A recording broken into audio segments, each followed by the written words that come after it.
Hi, welcome back. Sarah here. You've heard of deck interviews for bringing in a deck into your collection and getting to know it for the first time, but what about deck exit interviews for when you're kind of just done with the deck and you just want to have one last interview, one last send off message before you send the deck away? That's the spread I'm sharing with you today, a deck exit interview spread. If you recognize the deck on screen, it is the Majestic Earth Tarot. And it really does pain me to share that this is a deck that I'm going to give away. I just don't really connect with it as much as I thought I would. I've had this deck for a few years, and I really enjoyed looking at the paintings throughout the years and doing a little bit of readings with it. This year, I'm trying to work with it more, and I just don't feel any emotional connection. And while it's totally valid that I could just keep this deck as a collectible, I also don't really want to keep it, really. So I have a good friend that I'm going to give this to see if she likes it and can work with it. Definitely, don't message me or comment asking if you can have the deck, because that's not what this video is about. I'm just giving a preface onto why I just feel like I want to do an extra interview with this deck. And the thing is, deck interviews, whether entering your collection or exiting your collection, they are all arbitrary, subjective. They're really for fun. I've gotten a comment before about why I'm showing a deck and talking about it so much if I'm just gonna move it on. And I don't feel like I have to do exit interviews or say goodbye videos like this to all my decks, but there are some that I did have an emotional connection with and or that I feel like I tried to work with. For people who are watching this, maybe you're not filming your exit interviews or filming reasons why you are letting go of your decks, but it might still be helpful for you to hear about why someone else is letting go of their decks, right? So even though, I'm not going to film exit interviews for all of my decks, I just wanted to share this spread and this process and this thinking. If it helps someone else, then cool. Sorry, Majestic Earth, I tried. Also, as you may notice, I am filming on a new setup. We just got these ottomans, so this is what this is, and you can see my cat in the corner there. All right, so I did this exit interview just a couple days ago. Let me share the cards that I pulled when I did that spread. So this deck exit interview spread has just 3 cards. I feel like a lot of deck interview spreads can get overwhelming, 6 or 7 cards tends to be the norm for deck interview spreads. I usually just like to keep things simple, especially for an exit interview. I don't want to belabor the point and go into all those 6 or 7 whole questions. I just feel like 3 is open-ended enough and also concise enough that I get a good goodbye message here. So here are the 3 spread positions.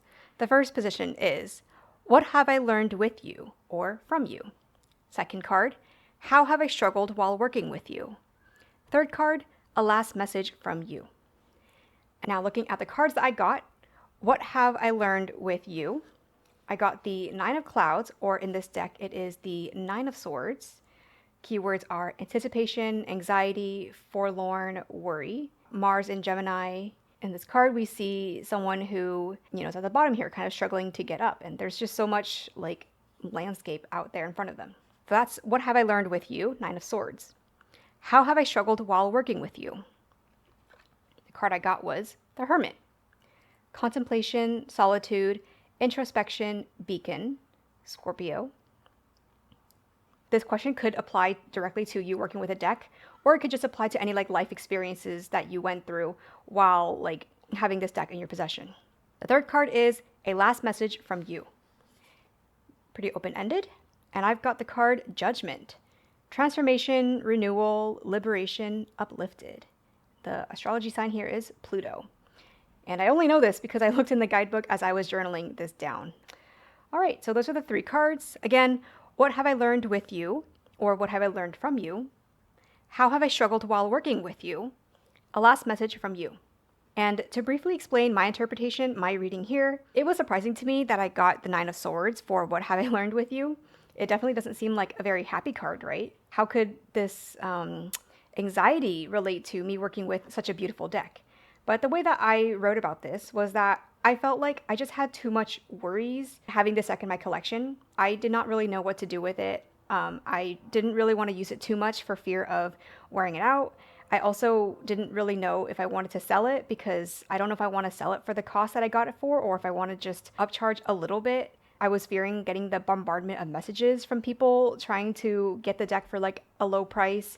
I feel like this deck just brought me a lot of worry, and it stopped me from just using the deck as much as I would have liked to, or using the deck as much as I do with other decks that are still in print and not as highly coveted. Second card, how have I struggled while working with you? We got the Hermit. From this one, I wrote that I wanted to pore over all of the cards and the words and the symbols here, and I really wanted to make a whole deep dive thing about this deck. I really wanted to study it and be very laborious about my study. But honestly, I just don't think that is something that appeals to me as much as I think it does. It's something that I say that I want to do, but I don't think I actually want to do it. I thought that I was going to be very hermity and spend a lot of like solo time with this deck and then come out like a changed person, a changed tarot reader. But unless I'm going on like a week long or a month long like tarot retreat, like life in tarot study just doesn't work that way. Like it's not like I'm going to spend like complete solo time only with this deck doing nothing else. Like I'm going to want to spend time with other decks. I'm going to like not do tarot sometimes. So the laborious study that I thought I was going to do with this deck just probably actually isn't in my future. And the third card here, a last message from you, very open-ended. I love adding send-off messages in my readings, whether with an oracle card or another tarot card or a spread position that actually designates like a send-off message. So the card here I got was Judgment. And I thought it was so fitting that this card came up because this is one of my favorite major arcana cards. I love the concepts of hope and renewal. And, you know, there's always a chance for you to try something new, for you to turn over a new leaf, try new things, and leave what you knew behind as you go forth into new chapters. So this feels like a very pointed message that, you know, I'm allowed to move on decks that don't work for me. I'm allowed to, like, leave things behind, just do whatever I feel like needs to be done. I don't need to feel guilt about anything. I can just feel renewed. I can thank, you know, this deck for what it brought to my collection, what it brought to my practice at the time, and I can move forth feeling uplifted and renewed and all that good stuff. All right, so that's my short deck exit interview spread. If you wanted to workshop your own deck exit interview spread, I'm sure you could also take any regular deck interview spread questions, like what was our time like together? How did you see me as a reader? And just reapply them, repurpose them, reword them, and apply them to an exit interview instead. All right, well, that's all I got for today. Let me know what you think. Thanks for watching. Bye.